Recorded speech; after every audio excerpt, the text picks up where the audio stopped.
নমস্কার, শুভ সন্ধ্যা। শাশ্বতী সিনহা টক্সে আপনাদের সবাইকে স্বাগত। আপনারা শুনছেন হুমায়ুন আহমেদের দেয়াল। আজ ঊনবিংশ অধ্যায়।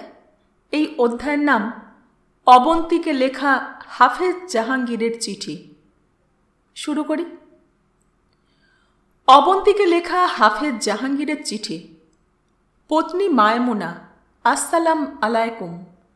পর সমাচার এই যে আমি বাতেনি পদ্ধতিতে সংবাদ পেয়েছি যে তোমার দাদাজান ইন্তেকাল করেছেন। আল্লাহ পাক তার উপর সন্তুষ্ট হয়েছেন বিধায়ও উনি সম্মানিত স্থানে অবস্থান করছেন। আমার এই জাতীয় কথাবার্তায় তোমার বিশ্বাস নাই তা আমি জানি। তোমার বিশ্বাস আনার চেষ্টাও আমি করব না। তবে একটি বিষয় তোমাকে জানাতে চাই।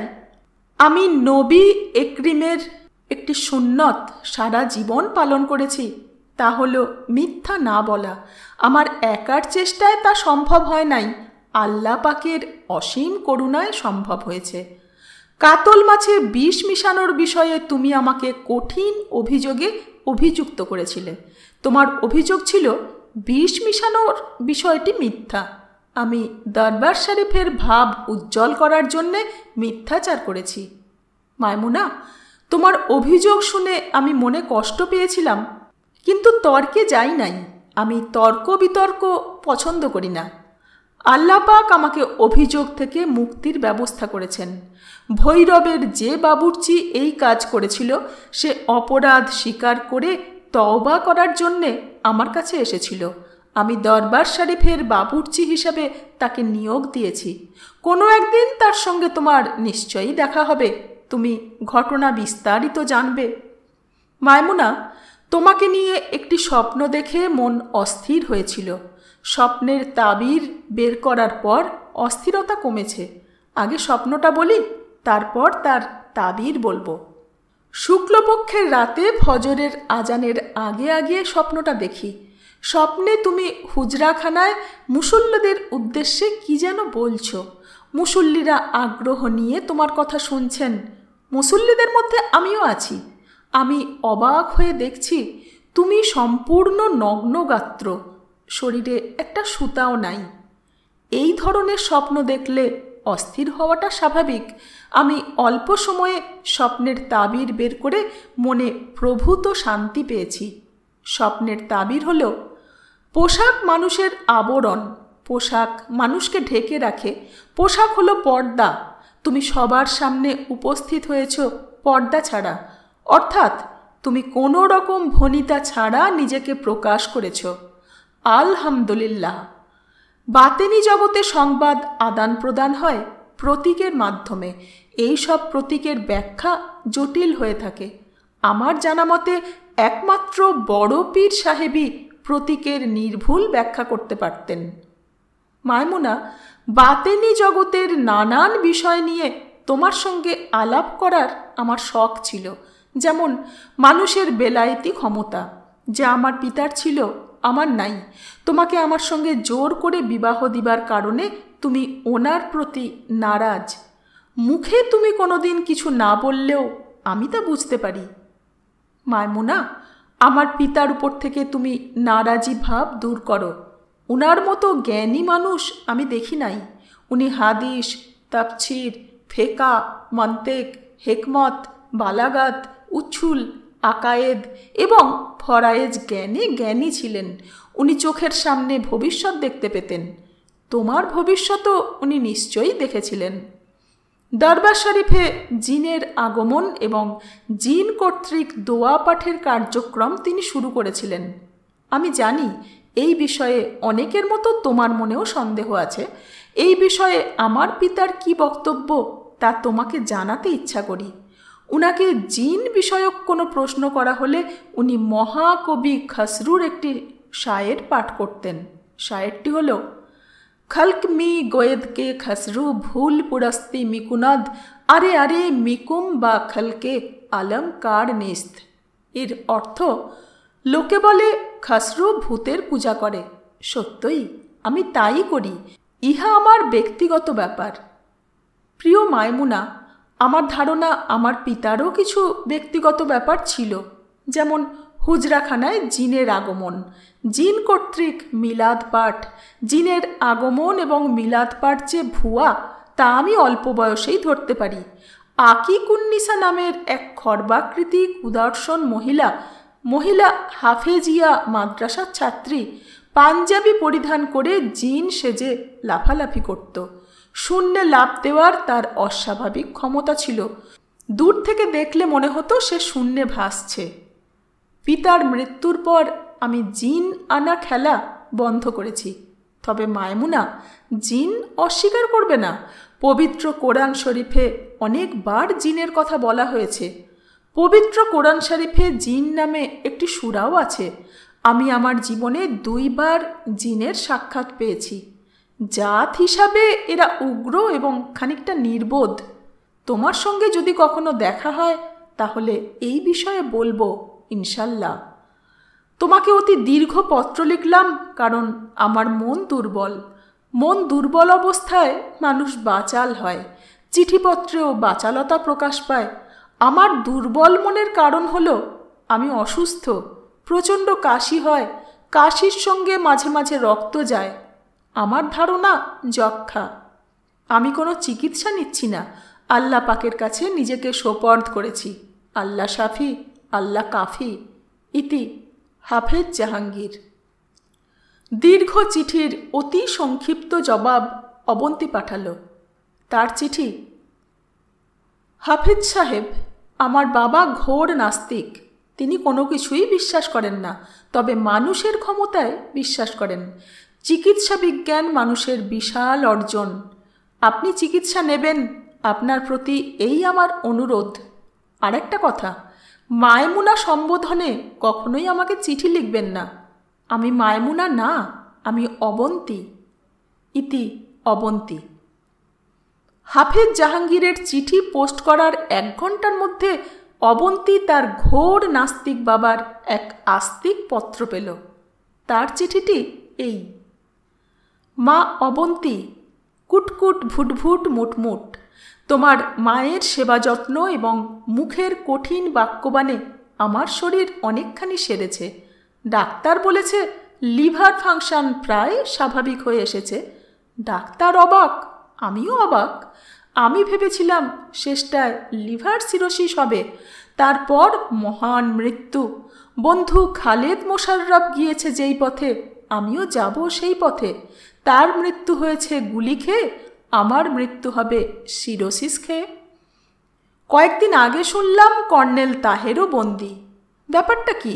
কর্নেল তাহেরের পরিবারের কাছে বাংলাদেশ ঋণী। এই পরিবারের প্রতিটি সদস্যকে রাষ্ট্রীয় নিরাপত্তা দেওয়া উচিত বলে আমি মনে করি। তবে আমার মনে করায় কিছু আসে যায় না। দেশের আমজনতা কি ভাবছে তাতেও কিছু যায় আসে না। শুধু যায় আসে রাষ্ট্রচালকেরা কি ভাবছেন। তবে তাদের ভাবনা রাজনৈতিক ভাবনা। এই ভাবনার সঙ্গে আমরা কেউ যুক্ত না। যাক রাজনীতি, অন্য বিষয় নিয়ে কথা বলি। গত বুধবার সকালে তোমার মা প্লেটে করে আমাকে 7 রকমের ফল কেটে দিল। সে নিউট্রিশনের কোনো এক ম্যাগাজিনে পড়েছে যে প্রতিদিন 7 রকমের ফল খায় তাকে কোনো রোগ ব্যাধি স্পর্শ করে না। যে 7 রকমের ফল আমাকে দেওয়া হলো তার তালিকা: 1টি আপেল, 5টা লাল আঙুর, 1টি কমলা, 1টি কিউই, 1টি পিচ, 1 ফালি আনারস, 1 ফালি গুয়ানাবানা। গুয়াতেমালার ফল। ফলগুলোর দিকে তাকিয়ে তোমার নাস্তিক বাবার মাথায় আস্তিক এক চিন্তা এসেছে। সেই চিন্তাটা তোমার সঙ্গে শেয়ার করি। এই সুমিষ্ট ফলগুলি ফলদায়িনী গাছের বংশবিস্তার ছাড়া কোনো কাজে আসছে না।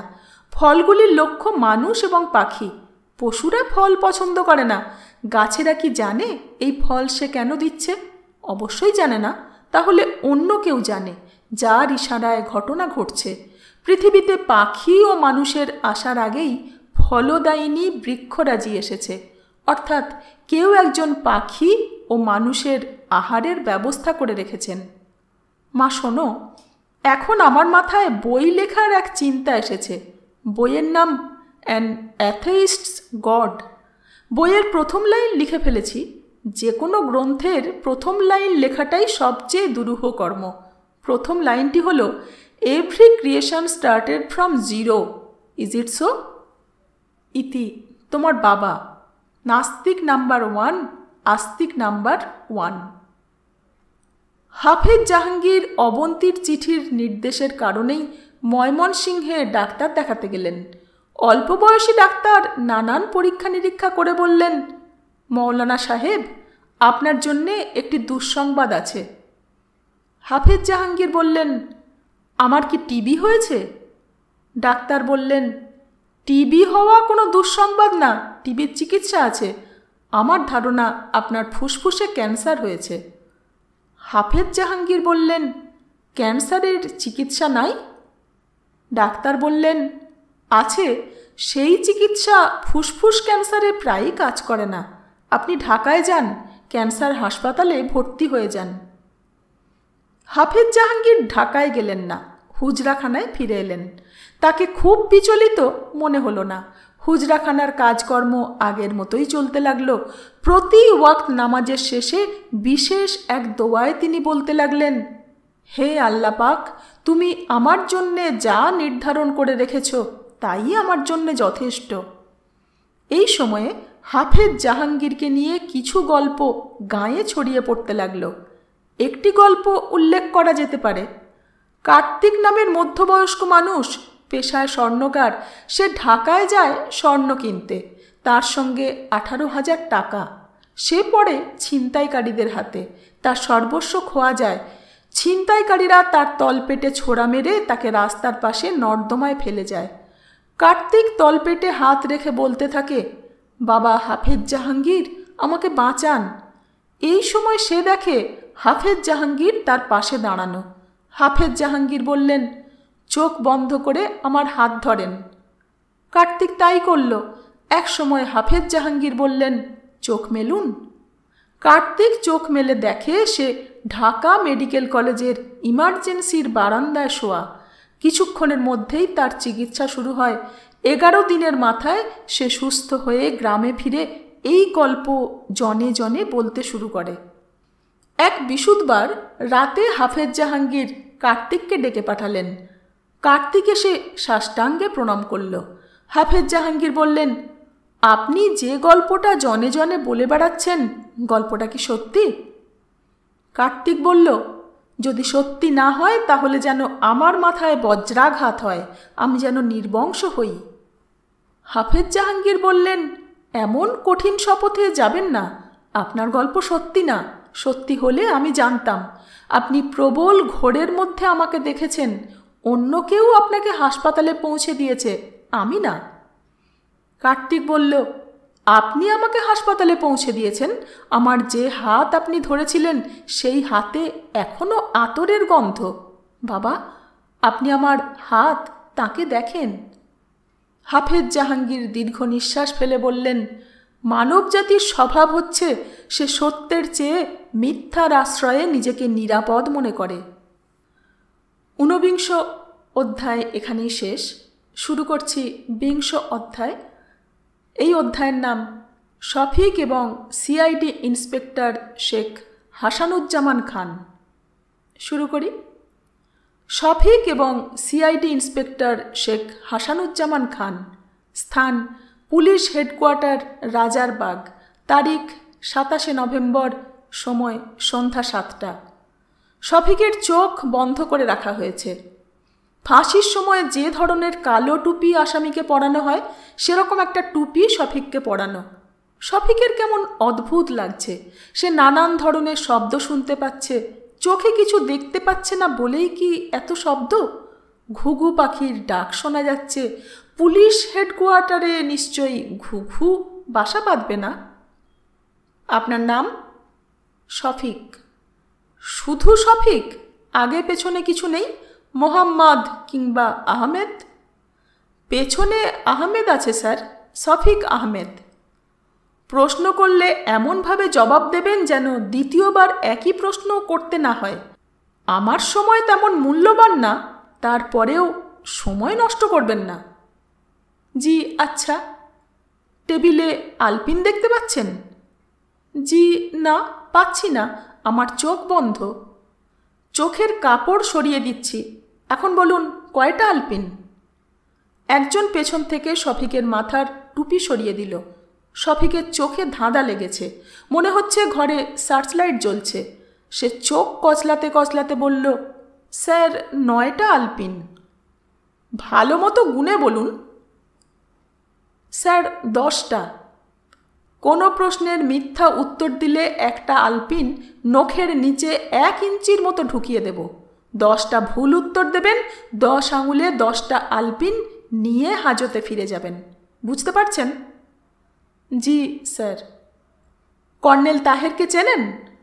জি না। নাম শুনেছেন? জি না। কর্নেল তাহেরের কোনো আত্মীয় স্বজনকে চেনেন? জি না। আপনার গ্রামের বাড়ি কোথায়? নেত্রকোনা, কেন্দুয়া থানা। পূর্বধলার নাম শুনেছেন? জি। পূর্বধলার কাজলা গ্রামে কখনো গিয়েছেন? জি না। আপনি 5টা প্রশ্নের ভুল উত্তর দিয়েছেন। প্রথম ভুল উত্তর হলো আপনি কর্নেল তাহেরকে চেনেন না বলেছেন। স্যার চিনি, তবে পরিচয় নাই। মুক্তিযুদ্ধে তিনি কোন পা হারিয়েছেন? বাম পা। আপনি তো তাকে ভালো মতোই চেনেন। ভালো মতো না চিনলে বলতে পারতেন না কোন পা। কর্নেল তাহেরের এক ভাই আনোয়ার ঢাকা বিশ্ববিদ্যালয়ের শিক্ষক, তাকে চেনেন? জি না, আনোয়ারের নাম এই প্রথম শুনলাম। উনি 2বার আপনার প্রেসে এসেছিলেন। একবার রাতে আপনার সঙ্গে থেকেও গিয়েছিলেন। আপনি বললেন আনোয়ারের নাম এই প্রথম শুনলাম। এখন থেকে আর মিথ্যা বলবো না স্যার, সত্য বলবো। আনোয়ার আমার বন্ধু মানুষ। আমি ইউনিভার্সিটিতে ম্যাথামেটিক্সে আবার ভর্তি হতে চাই। আনোয়ার এই ব্যাপারে আমাকে সাহায্য করেছে।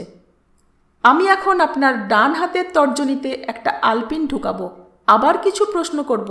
আমার ধারণা তখন সত্য উত্তর পাব। স্যার, আলপিন ঢুকাতে হবে না। এখন থেকে আমি সত্য কথা বলবো, একটাও মিথ্যা বলবো না। কর্নেল তাহেরের পরিবারের সঙ্গে আমি ভালো মতো পরিচিত। পূর্বধলার কাজলা গ্রামে আমার নানার বাড়ি। কর্নেল তাহেরের পরিবারের কাছে আমার নানা জানের পরিবার নানানভাবে ঋণী। কর্নেল তাহেরের মায়ের নাম বেগম আশরাফুন্নিসা, তার এক বোনের নাম... স্টপ স্যার, আমি স্টপ করব না। কর্নেল তাহেরের মাকে আমিও মা ডাকি। কর্নেল তাহেরের এক বোনের নাম শেলি। প্রশ্নোত্তর বন্ধ। আচমকা শফিকের তর্জনীতে আলপিন ফুটানো হয়েছে। শফিক শুরুতে একটা বিকট চিৎকার দিল, তারপর পশুর মতো গোঙাতে লাগল। ব্যথা পেয়েছেন? উত্তর নেই, চাপা গোঙানি। রাজসাক্ষী হবেন? কর্নেল তাহেরের বিরুদ্ধে যে রাষ্ট্রদ্রোহিতার মামলা হচ্ছে সেখানে সাক্ষ্য দেবেন? আপনাকে কি বলতে হবে তা শিখিয়ে দেব। এই কাজ আমি কখনোই করব না। বুড়ো আঙুলে আরেকটা আলপিন ঢুকানো হলে আনন্দের সঙ্গে রাজসাক্ষী হবেন। আমি রাজি হব না। আঙুলে ঢোকান। আবারও আর্তচিৎকার, আবারও গোঙানি। রাজসাক্ষী হবেন? না। আরও আলপিন ঢোকাতে চাইলে ঢোকাতে পারেন। আমি আর যাই হই মির্জাফর হব না। আপনার সাহস দেখে ভালো লাগলো। আমি মোটেই সাহসী মানুষ না, আমি ভীতু। তবে মাঝে মাঝে সময় ভীতুদের সাহসী করে তোলে। সুন্দর কথা বলেছেন। কথাটা আমার না স্যার, পুশকিনের, আলেকজান্ডার পুশকিন। স্যার, আপনি কি পুশকিনের নাম শুনেছেন? পুলিশে চাকরি করলেই মানুষ মূর্খ হয় না। আমি পুশকিনের লেখা ক্যাপ্টেনের মেয়ে বইটা পড়েছি। স্যার, আপনি তুর্গেনিভ পড়েছেন? আমরা এখানে সাহিত্য আলোচনায় বসিনি। তুর্গেনিভের একটি উপন্যাসে আমার এখন যে অবস্থা তার নিখুঁত বর্ণনা আছে। সেখানে জারের পুলিশ কমিশনার এক পর্যায়ে সহানুভূতিশীল হয়ে ওঠে, বন্দিকে এক পেয়ালা কফি আর একটা মাখন মাখানো টোস্ট খেতে দেন। আপনি কি টোস্ট এবং কফি খেতে চান? না। চা খান, চা দিতে বলি? জি না স্যার। আপনি যে উপন্যাসটির কথা বলছেন সেখানে গরম কফি এবং মাখন লাগানো টোস্ট খাইয়ে বন্দিকে বরফের মধ্যে খালি পায়ে নিয়ে যাওয়া হয়। তাকে জারের পুলিশরা গুলি করে মারে। স্যার, আপনি অনেক পড়াশোনা জানা মানুষ। আপনি আমাকে যে শারীরিক কষ্ট দিলেন তার জন্যে আপনাকে আমি ক্ষমা করে দিলাম। সিআইডি ইন্সপেক্টর শেখ হাসানুজ্জামান খান হো হো করে হেসে উঠলেন। তবে এই মানুষটির একক চেষ্টায় ডিসেম্বরের 4 তারিখ শফিক পুলিশের হাত থেকে মুক্তি পায়। কাকতালীয়ভাবেই ডিসেম্বরের 4 তারিখ শফিকের জন্মদিন। মুক্তি পাওয়া শফিক কিছু অস্বাভাবিক কর্মকাণ্ড করে, যেমন এক ছড়া কলা কিনে সর্বসাধারণে কলা বিতরণ শেষে সে তার মাকে দেখার জন্যে বাহাদুরাবাদ এক্সপ্রেস ট্রেনে উঠে পড়ে। ট্রেন চালু হওয়া মাত্র মনে পড়ে যে তার মা ঢাকায় আদর্শলিপি প্রেসের দোতলায় থাকেন। ক্লান্ত শফিক ট্রেন থেকে নামার চেষ্টা করে না। সে ট্রেনের জানালায় মাথা রেখে ঘুমিয়ে পড়ে। ঘুমের মধ্যে স্বপ্নে দেখে পুলিশ হেডকোয়ার্টারের এক কামরায় সে বসে আছে। তার সামনে একটা খালি কাঠের কালো রঙের চেয়ারের হাতলে ঘুঘু পাখি বাসা বেঁধেছে। মা ঘুঘু তার 2 বাচ্চাকে নিয়ে বসে আছে। বাচ্চা দুটি কাঁদছে। মা ঘুঘু ইংরাজিতে বলছে, বেবি ডু নট ক্রাই। শফিকের মা আদর্শলিপি প্রেসের দোতলায় নেই, তিনি আছেন অবন্তীদের বাড়িতে। শফিকের গ্রেপ্তার হওয়ার পর প্রেসের লোকজনই তাকে এই বাড়িতে রেখে গেছে। অবন্তী তাকে নিজের শোবার ঘরে রেখেছে, তার জন্যে আলাদা খাট পাতা হয়েছে। শফিকের মা অবন্তীকে ডাকেন নীলু। নীলু তার একমাত্র মেয়ে, যে 7 বছর বয়সে পুকুরে ডুবে মারা গেছে। অবন্তী তার নতুন নামকরণ সহজভাবেই নিয়েছে। তাকে নীলু ডাকলে সে সহজভাবেই বলে, জি খালা, কিছু লাগবে? অবন্তীকে হতভম্ব করে রাত 3টায় শফিক সত্যি সত্যি উপস্থিত হল। অবন্তী মনে মনে বলল, ও গড, ও গড, ও গড। সেই রাতেই অবন্তী তার মাকে দীর্ঘ চিঠি লিখল। মা, যতই দিন যাচ্ছে আমি ততই দিশাহারা হচ্ছি। আমি কখনোই অদৃষ্টবাদী ছিলাম না, এখন অদৃষ্টবাদী হয়েছি। আমার মনে হচ্ছে আমরা সবাই বিশেষ একজনের খেলার পুতুল ছাড়া আর কিছুই না। কেন তিনি আমাদের নিয়ে খেলছেন আমি জানি না, আমার জানতে ইচ্ছে করে। এই পর্যন্ত লিখেই অবন্তী চিঠি ছিঁড়ে কুচি কুচি করল। মাকে এই ধরনের চিঠি লেখা অর্থহীন। তার নর্তকী মা বিষয়টা বুঝবেন না। তার মার জগৎ আলো ঝলমল গান বাজনা এবং নৃত্যের জগৎ। 7 কোর্স লাঞ্চ, 11 কোর্সের ডিনারের জগৎ। ডিনারের আগে তিনি ওয়াইন গ্লাসে রেড ওয়াইন ঢালবেন, গ্লাসে চুমুক দিয়ে বলবেন, বাহ, এই ড্রাই ওয়াইনের কি চমৎকার ফুটি ফ্লেভার। আনন্দে তার মুখ ঝলমল করবে। এতে দূষণীয় কিছু নেই। সব মানুষের আনন্দ আহরণ প্রক্রিয়া এক না। দরজায় ধাক্কার শব্দে অবন্তী চমকে ঘড়ির দিকে তাকালো। রাত 1:25 বাজে। এত রাতে কে তার দরজায় ধাক্কাচ্ছে? বাড়িতে মানুষ বলতে আর একজন আছে, শফিক স্যার। তিনি এত রাতে কেন দরজা ধাক্কাবেন? কোনো সমস্যা? অবন্তী দরজা খুলল। শফিক মাথা নিচু করে দাঁড়িয়ে আছে। পার্কিনসন্স রোগীর মতো তার হাত কাঁপছে। অবন্তী বলল, স্যার, কোনো সমস্যা? শফিক বলল, তুমি সদর দরজা লাগিয়ে দাও, আমি বাইরে যাচ্ছি। এত রাতে বাইরে যাচ্ছেন মানে? কোথায় যাচ্ছেন? শফিক বিড়বিড় করে বলল, চায়ের দোকানের বেঞ্চিতে শুয়ে থাকবো। আমার খুব অস্থির লাগছে। মাথার ভেতর পাগলা ঘন্টি বাজতে শুরু করেছে। এখন আস্তে বাজছে, পরে জোরে বাজবে। অবন্তী বলল, আপনার সব কথা হেঁয়ালির মতো লাগছে। কি ঘটনা পরিষ্কার করে বলুন। শফিক বলল, জেলখানায় আমি একবার পাগলা ঘন্টি শুনেছিলাম। এই ঘন্টি আবার বাজছে। ভয়ঙ্কর কিছু ঘটবে। অবন্তী বলল, আপনি চায়ের দোকানের বেঞ্চিতে শুয়ে থাকলে কি ঘন্টা বাজা বন্ধ হবে? শফিক বলল, তা জানি না, তবে শরীরের জ্বলুনি কমবে। শরীরের জ্বলুনি কমবে তা কিভাবে বুঝলেন? শফিক বলল, আকাশে মেঘ ডাকছে, বৃষ্টি হবে। বৃষ্টিতে ভিজলে জ্বলুনি কমবে। অবন্তী বলল, বৃষ্টিতে ভিজতে চাইলে বাড়ির ছাদে চলে যান। চায়ের দোকানের বেঞ্চিতে শুয়ে থাকতে হবে কেন? শফিক ক্লান্ত গলায় বলল, সেখানে আমার সঙ্গে কালা পাহাড় থাকবে। সে আমাকে ঘিরে চক্কর দেবে। অবন্তী, আমি যাই? অবন্তী বলল, যান, বৃষ্টিতে ভিজে নিউমোনিয়া বাঁধিয়ে ফিরে আসুন। আপনার মা যেমন মানসিক রোগী, আপনিও তাই। আপনাদের দুজনেরই ভালো চিকিৎসার প্রয়োজন। ঝুম বৃষ্টি পড়ছে। চায়ের দোকানের বেঞ্চে কুণ্ডলি পাকিয়ে শফিক শুয়ে আছে। সে আছে আধো ঘুম আধো জাগরণে। তার গায়ে বৃষ্টি পড়ছে কি পড়ছে না তাও সে জানে না। কালা পাহাড় তাকে ঘিরে সত্যি সত্যি পাক খাচ্ছে, মাঝে মাঝে ঘড় শব্দ করছে। কালা পাহাড় যতবার এই ধরনের শব্দ করছে ততবারই শফিক মাথা তুলে বলছে, চুপ করে থাক, কোনো কথা না। ছাদে প্লাস্টিকের চেয়ারে অবন্তী বসে আছে, সেও ভিজছে। অবন্তী ঠিক করল সারা রাত যদি বৃষ্টি হয় সে সারা রাতই ছাদের চেয়ারে বসে ভিজবে। 20 অধ্যায় এখানেই শেষ। ফিরে আসছি এর পরের অধ্যায় নিয়ে। সঙ্গে থাকবেন। ধন্যবাদ।